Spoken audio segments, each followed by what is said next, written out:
Why seize Tumbleton? He dares me to rain fire down on a seat that raised my banner.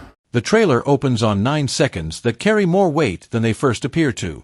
Rhaenyra Targaryen, Queen of the Seven Kingdoms in her own right, stares into the middle distance and asks a question that sounds simple on the surface but is actually loaded with dread. Why seize Tumbleton? To a first-time viewer, that might sound like a throwaway military question, the kind of thing generals ask in every war story ever told. But if you know what Tumbleton actually means to her, this single line becomes something closer to a threat she's making to herself. Tumbleton isn't just some town on a map. It's a stronghold that raised her banner, meaning its people already bled and sacrificed and pledged loyalty to her cause before any of this happened. So when her enemy Ormond Hightower takes it, he isn't just stealing territory. He's putting her in an impossible position, because the only way she can respond with force is by turning dragonfire on people who already chose her side. That's the trap hiding underneath her anger, and it's worth sitting with for a second, because it reframes everything that follows. She says he dares me to rain fire down on a seat that raised my banner, and that word, dares, is doing a lot of work. It tells you this isn't accidental. Ormond didn't stumble into Tumbleton by luck. He walked in knowing exactly what kind of psychological trap he was setting for her. Every ruler in this story is playing two games at once, a war of swords and a war of perception, and Rhaenyra understands in this moment that she's losing the second one badly. If she burns Tumbleton to reclaim it, she looks like a tyrant torching her own people. If she does nothing, she looks weak, unable to protect the very towns that swore themselves to her. There is no clean answer here, and that's exactly why this 9-second clip was chosen to open the entire trailer. It's not the flashiest moment, there's no dragon roaring, no blade drawn, but it's the emotional center of gravity for everything that comes after. Her voice isn't shouting. It's tight, controlled, almost disbelieving, like someone who has just realized the board has been rearranged without her noticing. And that quiet, simmering fury tells you more about where her character is headed this season than any battle scene could. This is a queen who is starting to understand that holding a crown and holding power are two very different problems, and that her enemies have figured out how to attack the second one without ever touching the first. Does he mean to somehow win their support? 3 seconds. That's all this line gets, and yet it might be the most quietly unsettling moment in the entire preview. Someone off-screen, likely one of Rhaenyra's own council members, voices a thought that changes the entire shape of the conflict. Does he mean to somehow win their support? On the surface, it sounds like a passing observation, almost an afterthought tossed into the scene. But peel back the phrasing for a moment, because the word, somehow, is doing something sneaky here. It's not asking whether Ormond wants loyalty.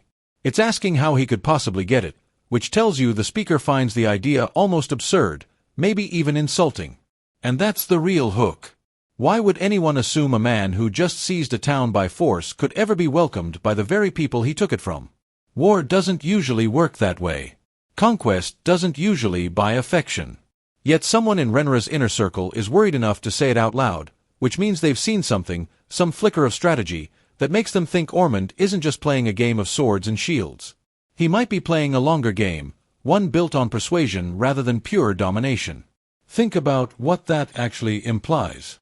If Ormond can convince Tumbleton's people that switching sides serves their own survival, he doesn't need every soldier in the realm to hold the town.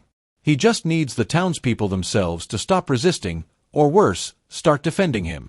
That's a terrifying possibility for Rhaenyra's side, because you can outfight an army, but it's much harder to outfight a change of heart.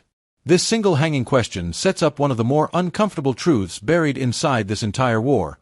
Loyalty in this world isn't fixed. It bends toward whoever seems most likely to keep people alive, fed, and safe, regardless of which banner technically flew over their gates last month. That's not cynicism, that's just how power actually survives in a fractured kingdom, and the writers clearly want viewers questioning who Tumbleton's people will trust by the time swords are drawn again. There's also something almost eerie about how this line is delivered with no clear answer attached. The trailer doesn't confirm or deny it. It just lets the doubt hang there, unresolved, forcing the audience to sit in the same uncertainty Rhaenyra's council is sitting in. That's a deliberate choice, and it's effective, because uncertainty is far more unsettling than a confirmed threat. A confirmed threat gives you something to brace against. An open question keeps gnawing at you, quietly, in the back of your mind, exactly the way real political anxiety works. And that's ultimately the point of these 3 seconds. They're not here to answer anything. They're here to plant a seed of paranoia that will almost certainly bloom into something much larger once the actual episode unfolds. We must guard our intent quietly. We must presume these men hold allegiance only to themselves. 9 seconds, and the tone of the entire trailer shifts. The music tightens, something low and coiled underneath the dialogue, and then Laurie Strong appears, delivering a line that sounds calm on the surface but is genuinely one of the more chilling pieces of advice offered in this preview. "We must guard our intent quietly," he says, and then follows it with something even sharper. "You must presume these men hold allegiance only to themselves." If you've watched this character before, you already know Laurie's isn't someone who speaks in throwaway lines. Every word he offers tends to carry a second meaning buried underneath the first, and this moment is no exception. On its face, this sounds like standard wartime caution, the kind of advice any strategist might give. Don't reveal your plans. Don't trust blindly. But knowing who's saying it changes everything, because Laurie's himself is arguably the single most secretive, manipulative presence in Rhaenyra's court. He's a man who has built his entire existence around hidden agendas, quiet betrayals, and information nobody else knows they're missing. So when he warns others to guard their intent and distrust shifting loyalties, there's an unavoidable irony sitting right there in plain sight. Is he offering genuine strategic wisdom, or is he subtly preparing the people around him to accept a world where nobody, not even allies, can be fully trusted? That distinction matters enormously, because it shapes how paranoid this entire season is about to get. His phrasing, "presume these men hold allegiance only to themselves," isn't really a warning about enemies. It's a warning about everyone, including the people standing directly beside Rhaenyra in her own war room.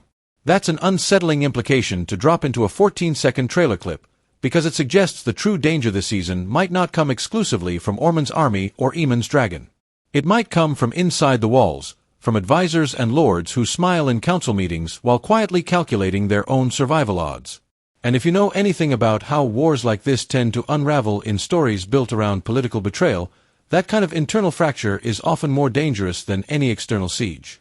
Armies can be seen coming. Shifting loyalty cannot. There's also something worth noticing in how deliberately measured his voice sounds here, almost detached from the urgency surrounding him. While others react with fear or anger, Laurie speaks like someone already several moves ahead, someone who has already accepted betrayal as an inevitability rather than a possibility. That calm is unnerving precisely because it feels earned, like he's seen this pattern play out before and knows exactly how it ends. Whether this is protective counsel or quiet manipulation designed to serve his own hidden interests remains completely unclear, and that ambiguity is exactly why this brief moment lingers so uncomfortably in the mind long after the trailer moves on to its next scene. You river folk? I fucking hate river folk. 4 seconds, and yet this might be the rawest, most unfiltered moment in the entire preview. There's no royal command here, no political calculation, no carefully weighed strategy. Just a single voice, sharp and dismissive, cutting through the noise. "You riverfolk? I fucking hate riverfolk." No name attached, no clear face lingering on screen long enough to identify, and that anonymity is exactly what makes this line so effective. This isn't a lord speaking. This isn't someone maneuvering for power in a throne room. This sounds like a soldier, someone standing in the mud and chaos of an actual battlefield, venting a grudge that has nothing to do with kings or queens and everything to do with old, personal, regional hatred. And that's the detail worth sitting with, because everything else in this trailer so far has been about strategy, hidden agendas, and calculated political moves happening at the top of the chain of command. This line yanks the camera, so to speak, straight down to ground level, into the middle of the actual fighting, where soldiers don't necessarily care who sits on the Iron Throne. They care about who's standing next to them, who they've fought beside before, and who they've learned, through bitter experience, not to trust. Riverlanders occupy a strange, uneasy position in this world. They're not firmly black or green, not loyal to one single crown, and that kind of independence tends to breed resentment among soldiers who expect clear allegiances on a battlefield. When you don't know which side someone's really on, distrust festers fast, and apparently it's already boiled over into open hostility by the time this scene unfolds. That single word, fucking, isn't there for shock value alone. It signals real, visceral anger, not the polished irritation of nobility complaining about politics, but something closer to soldiers who've likely seen riverfolk switch loyalties before, maybe even watched allies die because of it. It's the kind of hatred that isn't born from strategy meetings. It's born from memory, from betrayal experienced firsthand, passed down and repeated in barracks and campfires long before this war even reached its current chapter. And there's something clever about placing this moment right after Laurie Strong's warning about hidden allegiances. It's almost as if the trailer is proving his point in real time. He warned that no one could be trusted completely, and seconds later, we're shown exactly why, ordinary soldiers already distrusting each other before a single major battle has even been fought. This isn't foreshadowing through dialogue anymore. It's foreshadowing through raw human behavior, messy, ugly, and completely believable. It suggests that whatever alliance structures exist on paper between houses and banners, they mean very little once soldiers are standing shoulder to shoulder in the field, silently sizing each other up, wondering who might turn a blade the wrong direction the moment things go badly. Our soldiers need to be paid, else there will be bedlam. Name a master of coin. The people will soon discover are lacking resources. And suddenly the war stops sounding like something fought only with dragons and swords. Daemon Targaryen steps into frame, and instead of a battle cry or a threat aimed at an enemy, he delivers something far less glamorous but arguably far more dangerous. Our soldiers need to be paid, else there will be bedlam. Name a master of coin. At first glance, this might seem like a strange thing to highlight in a trailer built around fire, betrayal, and impending battles. Where's the drama in payroll? But that assumption is exactly what makes this moment so quietly important, because wars aren't actually won by dragons alone. They're won, or lost, by logistics, and logistics almost never make it into the highlight reel of any war story until the moment they completely fall apart. Daemon knows something here that a lot of viewers might overlook entirely. An army isn't loyal because of banners or oaths. It's loyal because it's fed, housed, and paid. The second any of those things stop happening, loyalty doesn't slowly erode, it collapses, often violently. That word, bedlam, isn't dramatic exaggeration on his part. It's a very specific, very real warning. Unpaid soldiers don't simply grumble and stay in line. Historically, and within the logic of this world, they riot, desert, or turn their weapons on the very commanders who failed them. Daemon isn't worried about Ormond's forces in this moment. He's worried about his own men turning against him from the inside, which circles right back to that unsettling warning Laurie Strong offered earlier about allegiance only existing where self-interest allows it. Then comes the second half of his statement, which almost slides by unnoticed if you're not paying close attention. Name a master of coin. This isn't just an administrative request. It's Daemon publicly admitting, in front of others, that the crown's finances have become dangerously unstable, and instead of quietly managing that crisis himself, he wants someone else's name attached to it. And that's where the trailer adds one more sharp, almost cynical layer underneath the surface. They can blame him. That single phrase reveals something uncomfortable about how power actually protects itself in moments of crisis. Rather than facing the consequences of failing finances directly, leadership finds it safer to appoint a figurehead who can absorb public anger if things go wrong. It's political self-preservation dressed up as bureaucratic necessity, and it says a lot about Daemon's mindset heading into this stretch of the war. He's not just fighting battles on maps anymore. He's fighting to keep his own army intact from the inside, and he already understands that if resources run dry, no dragon, no victory, no royal claim will matter, because there won't be soldiers left willing to fight for any of it. They can blame him. We seek Prince Aemond. 7 seconds, and this brief exchange manages to expose a crack forming inside the opposing camp, the Greens, that most viewers might not immediately notice on a first watch. Gwaine Hightower steps forward, his tone urgent, almost strained under the weight of what he's asking. We seek the Prince Aemond. 4 words, but they carry an uncomfortable implication buried right beneath the surface. If Gwaine, a member of Aemond's own family and political faction, is out actively searching for him, that means something has gone wrong. Princes with dragons, especially one riding a beast as massive and feared as Vhagar, aren't supposed to simply vanish from view during a war this volatile. Commanders track their most powerful assets closely, because losing sight of them even briefly can mean losing control of an entire battlefield strategy. So the very fact that Gwaine is asking around, rather than simply relaying orders from Aemond directly, suggests the Greens' own leadership isn't as unified or informed as their public image might suggest. There's a quiet kind of tension in how this line is delivered too, not panic exactly, but a controlled urgency, the sound of someone trying to sound composed while clearly unsettled underneath. And then comes the sharper edge of the moment. If you know where he is, I'd advise you to be forthcoming. That's not a polite request. That's a threat wrapped in formal language, the kind of phrasing powerful men use when they want compliance without technically raising their voice. It tells you Gawain isn't simply worried, he's suspicious, possibly of the very people he's questioning, which again echoes that same uneasy theme running throughout this entire trailer. Nobody fully trusts anybody, not even within their own side. Then, almost as an afterthought, comes a strange reaction from someone off-screen, a soft, almost startled, "Oh my." 2 words, but they land with unexpected weight. That kind of reaction usually isn't triggered by simple information.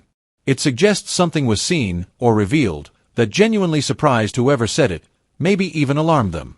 Was Eamon found somewhere unexpected? Was something discovered about his condition, his location, or his intentions that nobody anticipated? The trailer offers zero clarification, and that vagueness is deliberate. It's meant to plant a small, nagging question that lingers well past these 7 seconds. Because if the Greens, a faction built around unity, bloodline, and dragon-fueled dominance, are already struggling to locate one of their most dangerous weapons, that's not just an inconvenience. It's a warning sign that their side may be far less coordinated behind closed doors than their confident public front would have anyone believe, and that uncertainty alone could shift the entire balance of power once the real fighting begins. If you know where he is, I'd advise you to be forthcoming. Oh my. 7 seconds, and this one is really about tone more than words, about the way something can be said politely and still land like a blade against the throat. If you know where he is, I'd advise you to be forthcoming, Gawain says, and if you strip away the formal wrapping, what he's actually saying is simple. Tell me now, or you'll regret it. That's the trick of aristocratic threats in this world. They never sound like threats. They sound like courtesy, like advice offered out of concern, and that's precisely what makes them so unsettling. A raised fist is easy to defend against. A calm voice offering advice, while implying consequences, is much harder to push back on, because pushing back risks looking guilty, and looking guilty in this kind of political environment can be just as dangerous as actually being guilty. Notice too how measured the pacing is here compared to the anger in Renra's opening line or the raw hatred in the Riverfolk moment. This isn't rage. It's control, deliberate and cold, the voice of someone who has learned that real power doesn't need to shout. And that's worth pausing on, because it tells you something about Gawain's character in this moment, whether by nature or necessity. He's someone comfortable using implied threats as a tool, which raises an uncomfortable question. Is this simply how command is exercised in a world at war, or is this a sign of exactly the kind of paranoia and suspicion Laurie's strong warned about earlier, already spreading through the ranks like a slow infection? Then comes that strange little reaction, "Oh my!" soft, almost breathless, tucked right at the edge of the clip. It's easy to skip past on a first watch, but it's actually one of the more intriguing fragments in the entire trailer, because reactions like that rarely follow ordinary information. People don't gasp, "Oh my," when told something they expected. They react that way when confronted with something unsettling, something that reframes what they thought they knew. Was it a discovery about Eamon's location? Something about his condition, his mental state, or perhaps evidence of exactly the kind of betrayal this season keeps hinting at from every direction?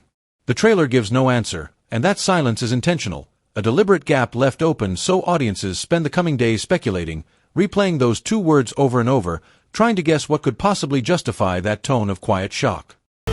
My purpose is to restore the rightful line to the Iron Throne. It is the will of the gods. This is the line the entire trailer has been building toward, and it's no accident that it closes the preview rather than opening it. Ormond Hightower steps forward, and instead of a battle cry or a boast about conquest, he offers something far more dangerous, a justification wrapped in righteousness. My purpose is to restore the rightful line to the Iron Throne.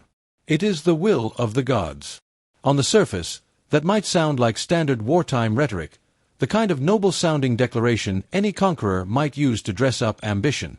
But sit with it a little longer, because this single sentence tells you almost everything about how Ormond sees himself, and that self-image is exactly what makes him such an unpredictable threat.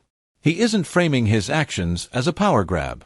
He isn't even framing them as loyalty to his family or his king. He's framing them as divine duty, something ordained rather than chosen, and that distinction matters enormously.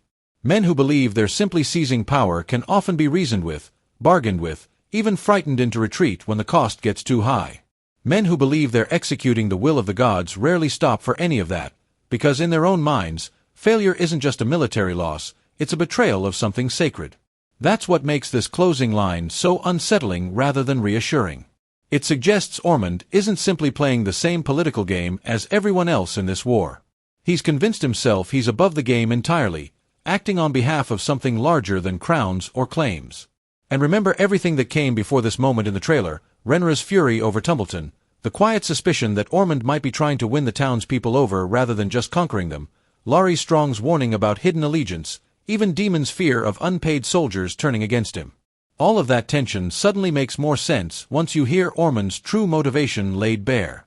He isn't reacting impulsively or fighting purely for territory. He's operating from conviction, and conviction like that tends to be far more dangerous than greed, because it doesn't waver under pressure the way ambition sometimes does. There's also something quietly chilling about how calm he sounds while saying this. No anger, no hesitation, just certainty. That calm suggests he isn't trying to convince anyone else in the room.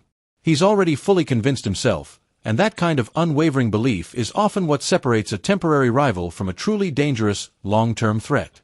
By ending the trailer on this exact line, the show is essentially telling its audience something important without spelling it out directly. This isn't simply a war between two families competing for the same throne anymore. It's becoming a war between very different definitions of legitimacy, one rooted in bloodline and succession, the other rooted in something Ormond believes is far greater than either.